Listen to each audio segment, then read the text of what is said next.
দর্শক, বাংলাদেশের রাজনীতি কিন্তু অনেকটা উথাল পাথাল। সেনা বাহিনীর ভিতরকার যারা গুমের সাথে জড়িত ছিল তাদের বিচারকে কেন্দ্র করে অনেকটাই রাজনীতি তলে তলে ভিতরে ভিতরে কিন্তু অন্যরকম পরিস্থিতি, কি ঘটবে বলা যাচ্ছে না।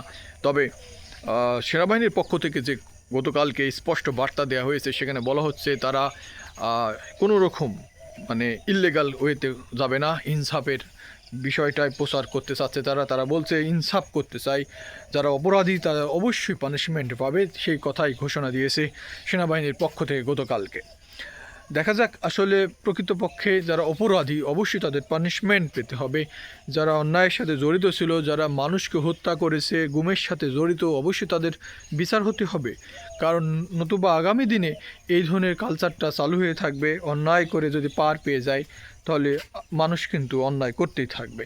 সুতরাং অবশ্যই ইনসাফ, আর্মিরা যে কথাটা বলছেন যে অবশ্যই ইনসাফ হওয়া উচিত, আমিও একমত।